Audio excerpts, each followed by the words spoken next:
안녕하세요, 여러분. 저는 여러분의 든든한 동반자입니다. 오늘도 우리의 소중한 재산과 마음을 지키는 시간이 돌아왔습니다. 혹시 여러분 어제 뉴스 보셨나요? 70대 할머니가 경찰관을 사칭한 보이스피싱에 2천만 원을 잃으셨다는. 정말 마음이 아프더라고요. 그런데 말이에요. 만약 지금 당장 경찰서에서 전화가 온다면 어떤 기분이 드시나요? 무슨 일인가 하며 긴장되시죠? 바로 그 순간이 위험합니다. 오늘은 실제로 일어난 이야기를 통해서 경찰관 사칭 보이스피싱의 교묘한 수법과 예방법을 알려드리겠습니다. 끝까지 들어주시면 여러분과 가족을 지킬 수 있는 황금 같은 정보를 얻으실 수 있을 거예요. 그럼 시작해 볼까요? 오늘의 주인공은 부산 해운대에 사시는 김순자 할머니 75세입니다. 30년간 식당을 운영하시며 정직하게 살아오신 분이에요. 법을 잘 지키고 이웃들에게도 인심 좋기로 소문난 그런 분이시죠. 지난달 화요일 오후 2시 30분 할머니는 평소처럼 거실에서 TV를 보고 계셨습니다.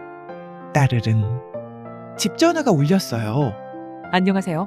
여기 부산해운대경찰서 수사이과 박민수 형사입니다. 목소리가 차분하고 정중했어요. 진짜 공무원 같은 말투였죠. 네? 경찰서요. 저 무슨 잘못했나요? 아니에요, 할머니. 할머니가 잘못하신 게 아니라 할머니가 피해자세요. 큰일 났습니다. 할머니 명의로 된 통장이 보이스피싱 조직에 의해 악용되고 있습니다. 지금 이 순간에도 할머니 계좌로 피해자들의 돈이 들어오고 있어요. 네? 그게 무슨 소리예요? 저는 그런 일 한 적 없는데. 네, 할머니는 모르시죠. 범인들이 할머니 신분을 도용한 겁니다. 지금 상황이 매우 심각해요. 할머니가 조치를 취하지 않으시면 공범으로 몰릴 수 있습니다. 공범이요? 그럼 저 감옥에 가는 건가요? 그럴 수도 있어요. 하지만 다행히 아직 시간이 있습니다. 제가 도와드릴게요. 할머니, 지금 수사본부와 연결해드릴게요. 금융감독원에서 직접 처리하셔야 해요. 잠시만 기다려주세요. 30초 정도 대기음이 흘렀어요. 그리고 다른 목소리가 안녕하세요. 금융감독원 특별수사팀 김 과장입니다. 할머니, 정말 위급한 상황입니다. 네. 할머니 오은행 계좌로 어제 3억 2천만 원이 입금됐다가 바로 출금됐어요. 범인들이 할머니 계좌를 돈 세탁 통로로 사용하고 있습니다. 3억이요? 그런 큰 돈이. 네, 그래서 지금 당장 할머니 모든 계좌가 동결될 위험에 있어요. 검찰에서 압수수색 영장도 준비 중이고요. 잠깐 여러분, 여기서 벌써 이상한 점들이 보이시나요? 첫째, 경찰이 전화로 이런 민감한 수사 내용을 말할까요? 둘째, 3억이라는 큰 돈이 들어왔다 나갔는데 본인이 모를 수 있을까요? 셋째, 금융감독원에서 갑자기 전화를 바꿔받는 게 정상일까요? 이미 여러 개의 함정이 깔려 있었던 거예요. 하지만 할머니는 당황한 상태에서 이걸 알아채기 어려웠겠죠. 그런데 진짜 큰 함정은 지금부터였습니다. 할머니, 다행히 방법이 있어요. 지금 즉시 할머니 돈을 안전한 정부 보호 계좌로 옮겨놓으면 됩니다. 정부 보호 계좌요.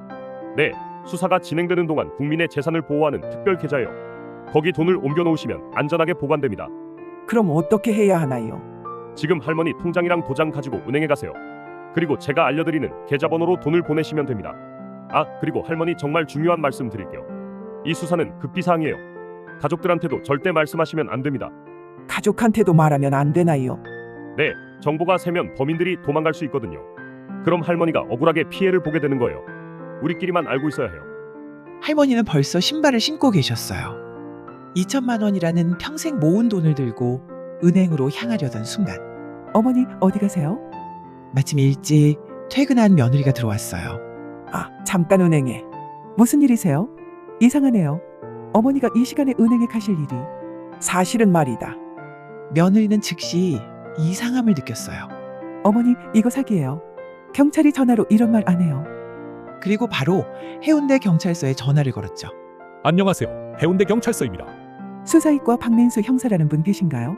저희 수사이과에는 그런 이름의 형사가 없습니다. 혹시 보이스피싱 당하신 건 아닌가요?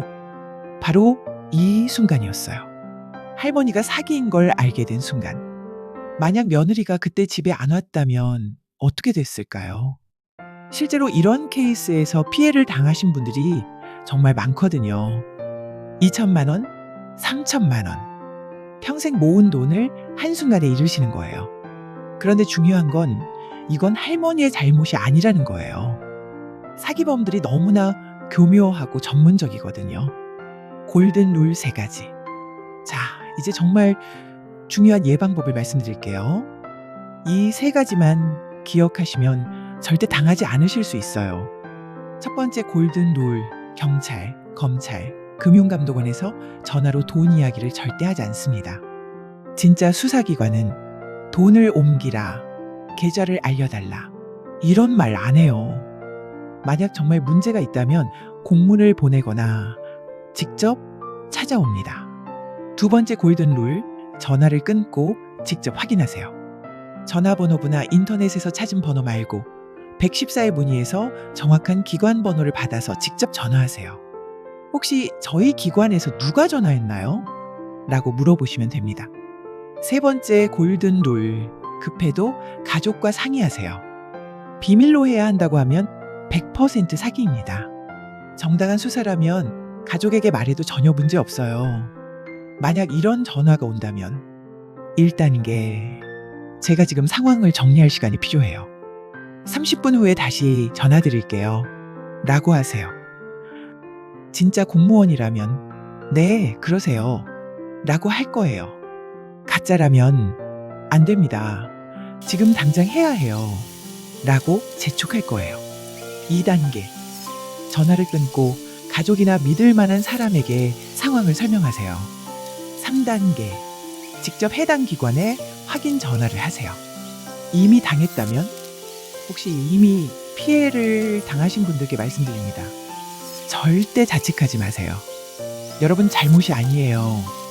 즉시 해야 할 것들. 경찰서 신고 112, 금융감독원 신고 1332, 은행에 지급정지 요청, 통장과 카드 재발급. 그리고 무엇보다 주변 사람들의 도움을 받으세요. 혼자서 끙끙 앓지 마시고요. 보이스피싱을 당하신 분들이 가장 힘들어하시는 게 뭔지 아세요? 돈을 잃은 것보다도 내가 어떻게 이런 뻔한 사기에 당했을까 하는 자책감이에요. 하지만 정말로 여러분 잘못이 아닙니다. 사기범들은 이걸 전업으로 하는 사람들이에요. 심리학을 공부하고 연기를 연습하고 사람의 약점을 파고드는 전문가들이거든요. 대학 교수도 의사도 변호사도 당하는 게 보이스피싱이에요. 중요한 건 빨리 회복하는 거예요. 가족들과 이야기하시고 필요하다면 전문 상담도 받으세요. 그리고 이 경험을 통해 더 강해지실 수 있어요.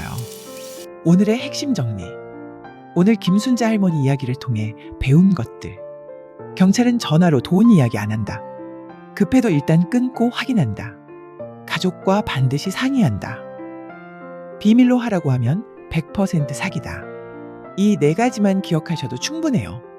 다음 주에는 더욱 교묘해진 가족 사칭형 보이스피싱에 대해 이야기해 보겠습니다. 할머니, 나야 나. 차 사고 났어서 합의금이 급하게 필요해. AI 기술로 목소리까지 완벽하게 흉내내는 최신 사기 기법들. 그리고 가족들과 미리 정해둬야 할 비밀 암호 시스템까지. 실제로 일어난 충격적인 사건과 함께 완벽한 대비책을 알려드리겠습니다. 여러분과 여러분 가족의 안전한 일상을 위해 다음 주에도 함께 해주세요. 오늘도 안전한 하루 되시고 사랑하는 가족들과 이 이야기 꼭 나눠보세요. 고맙습니다. 더 많은 내용이 궁금하시면 구독과 좋아요 부탁드립니다.